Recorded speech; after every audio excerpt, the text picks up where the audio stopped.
Hello বন্ধুরা, good morning. আমি মৌসুমি, আবার একটা নতুন ব্লগে তোমাদের সবাইকে ওয়েলকাম।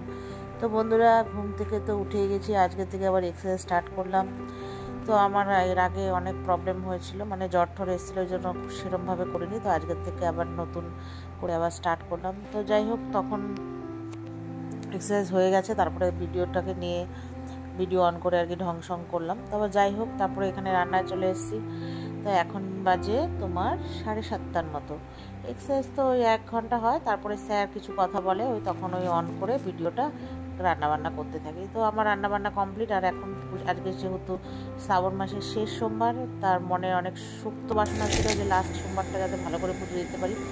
তো যাই হোক, ভগবান মনে মনে চেয়েছিলাম, ভগবান তা পূর্ণ করলো।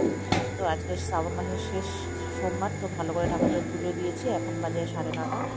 তো আমার রান্নাবান্না কমপ্লিট হয়ে গেছিলো তোমার 7টার মধ্যেই। তারপরে আমি ঘরের যা কাজ ছিল, মানে ক্যামেরা অন করিনি, অফ করে ঘরের সব বিছনা পরিষ্কার সব মুছে টুছে টিভি সব ড্রেসিং টেবিল সব পরিষ্কার করে ঘর ঝাড় দিয়ে তোমার ঘর মুছে তারপরে মাথায় একটু শ্যাম্পু করলাম, করে তারপরে পুজো দিয়েছি।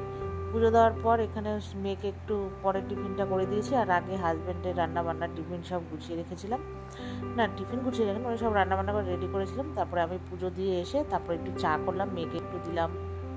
আমার হাজব্যান্ড খায়নি, তো আমি খেলাম।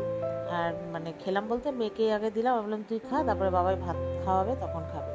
তো মেয়ে এখানে রেডি হয়ে গেছে, আজকে নতুন শার্ট পরেছে, ওপরে শার্টটা নতুন পরেছে, জন্য আজকে মনে খুব আনন্দ, যেন ড্যান্স করছে। তো তারপর যাই হোক, ও রেডি সেডি হয়ে গেছে। তারপরে আপনাকে মাথার বেলুনটা আর কি পরে দেবো। তো যাই হোক, ও তার আগে চাটা একটু খেয়ে নিল, ওখানে হাজব্যান্ড কাছে স্নান করতে আসলে পরে তারপরে খাবে। তা ও ওখানে আমি বললাম তুই রেডি হয়ে নে, তারপরে ভাতটা খেয়ে নিস। তারপর যাই হোক, ওরা ভাত খেয়ে নিলাম, মেয়েকে বেলুনি করে দিলাম পেছনে। তারপর ওরা চলে গেল দুজনে। তারপরে আমি সারা ঘরের যা কাজ ছিল করে টরে চলে এসেছি চা খেতে। তা ওরা যখন তারপর ঠান্ডা মাথায় বসে বসে চা খাবো, এটাই রিল্যাক্সেশন, মানে সকাল থেকে যেহেতু চা খাইনি একবার, ওই জন্য। তো তারপরে খাওয়া দাওয়ার পরে আমার বান্ধবী ফোন করেছে, আমার থেকে কুর্তি নেবে। তো এই তোগুলো কুর্তি বের করেছি।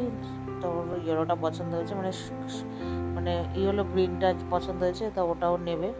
তো তারপরে বাদ বাকিগুলো সব আমি আলমারিতে আবার রেখে দিলাম। তো তোমাদের সাথে একদিন পরে শেয়ার করব। তো তারপরে ওই 11:30টার মতো বাজে, ওই 11টা সাড়ে। তারপরে আমি একটু সুজি বানিয়েছি, মানে লাল করে ভেজে তারপরে সুজি বানিয়েছি। তারপরে খেলাম দুপুরে, মানে সকালের টিফিন। তারপরে এখন বাজে 2:30। তো দুবেলার একবারে ভাত বসিয়ে দিয়েছি। ভাত হয়ে মানে ভাতের সাথে একটা ডিম সেদ্ধ দিয়েছি। তারপরে আর ভিডিও করিনি। তারপরে মেয়েকে পড়তে দিয়ে এসেছি বিকেলে। তারপরে পড়তে দিয়ে তারপরে আমরা 3জনে মিলে বেরিয়েছিলাম, কিছু কেনাকাটি ছিল, আমি পার্লারে গেছিলাম, আমার বান্ধবীর কিছু বই খাতা ছিল দরকার। তারপরে বাড়ি চলে এসেছি কেনাকাটি করে। আর মাসির ছেলেকে দিয়ে পার্সেল বুক করিয়েছিলাম, নিয়ে এসছে পার্সেল দুটো। কেমন হয়েছে তোমরা বলো, একটা আমার একটা মার। তো চলো বন্ধুরা, ভিডিওটা যদি ভালো লাগে লাইক এবং শেয়ার করো। তো গুড নাইট, টাটা। আর আমার চ্যানেলটাকে অবশ্যই সাবস্ক্রাইব করো। আর কেমন হয়েছে পার্সেল দুটো বলো। বাই।